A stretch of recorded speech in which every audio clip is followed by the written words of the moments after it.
After the successful launch of the RU Nelti initiative in Tashkent a few days ago, allow me from Bukhara, the city also called the fascination of gold, to present my sincere wish to transform this new initiative into a new success story for the RU.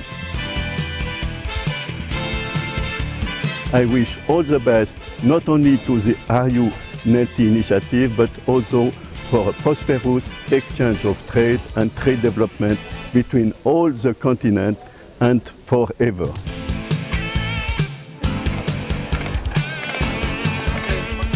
Nine months have elapsed since the start of the project. This has been a period of intense work for the IRU, for its associations and hauliers. To recap, several companies from 9 countries have been participating in the project.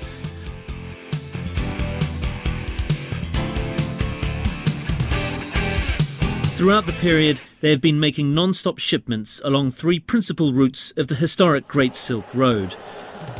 At the same time, they have been recording conditions en route using special driver's journals developed using internationally recognized UNISCAP methodology. What are the principal outcomes of the project? 145 round trips travelling through the territory of 24 countries. The drivers spent 4,167 days on the road and crossed more than 1,000 international borders. 4,200 tonnes of high-quality goods were shipped, from food products and semi-manufactured goods to medicines, equipment, diplomatic consignments, consumer and electrical goods.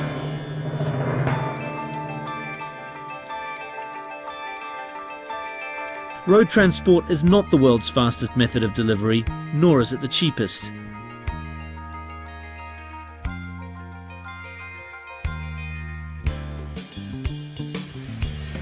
It cannot be compared with the pipelines that transport millions of tons of oil, nor can it be on a par with the railways, a topic European politicians never tire of talking about, and their multi-million-dollar state subsidies. However, the IRU Nelti project has permitted to offer concrete proof that road freight haulage between China, Central Asia and Europe can be commercially viable, safe and reliable.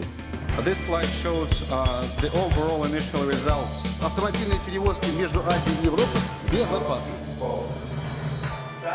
What's more, road transport, unlike other forms of transport, can achieve colossal economic knock-on effects. In the same way as the ancient caravan routes did, vehicles do much more than just link people and nations. They are also responsible for creating new jobs, helping to integrate the economies of neighbouring countries and giving them access to all major world markets, from which they have previously been excluded. The Chinese have a saying, if you want to get rich, build a road. China has been giving the world a very graphic example of this concept in recent years. What have been the most important lessons learned in the course of this project, which should interest not only the business community, but also politicians on various levels and the leaders of international organizations? The most striking lesson is the fact that without the need for vast investments, the existing road infrastructure is already in an adequate state to support a significant increase in road haulage along all 3 main branches of the Great Silk Road. And the problems? Of course there are problems, but the main task today is to fill these empty highways with real volumes of road freight. This leads on to the second main lesson. The problems having faced today are all the result of human factors which can be easily remedied with political will. The vehicles along Nelti routes spent 39,000 hours idling in queues, or 39.7% of the total time en route, and were forced to hand over bribes with a total value of $144,000. When a driver spends nearly 40% of his time waiting at border crossings and nearly half of all his expenditure, how can we even talk about real economic factors?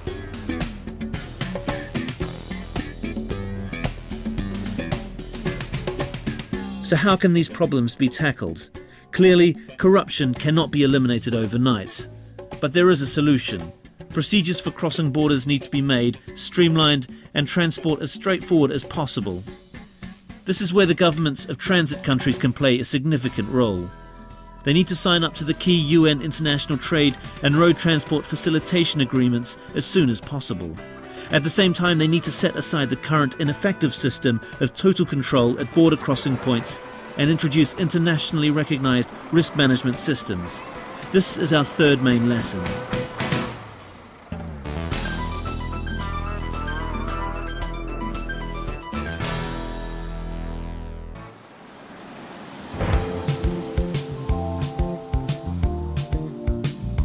Many more instructive discoveries were made over the past months.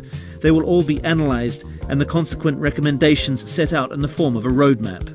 The implementation of the roadmap is the essential feature of Phase 2 of the IRU nelti project. Companies and associations who have been participating in the project have already requested this. To date, the most important feature is to provide an interface between policy, national interests of individual countries and business interests. Public-private partnerships needs to be interpreted in the widest possible sense. Many procedures have already been introduced and are developing successfully. The process has only started. Nevertheless, it needs to be considered where the main thrust should be directed. Where should decisive changes in the next 2 years be? Principally in the fields of regulation and institutional reform. The move from an outdated bilateral regulatory approach to the multilateral regulation of international road shipments is already starting to take place. These processes have already been initiated in the larger regional formations in Eurasia. When combined with the setting up of the Eurosec Customs Union and the introduction of the electronic pre-declaration of cargoes, this will significantly simplify and speed up the delivery of shipments. The implementation of Annex 8 of the 1982 UN Convention on the Harmonization of Frontier Controls of Goods in all countries will also have a positive effect. Volumes of traffic over the 3 IRU nelti project routes will even out. A factor in this will be the opening in 2009 of the Kashgar-Andijan-Osh Highway and the implementation of the trilateral agreement between China, Uzbekistan and Kyrgyzstan. Proper regulation of the Caspian Sea ferry schedules will also lead to a significant rise in shipments along the IRU nelti Central and Trans-Caucasian routes.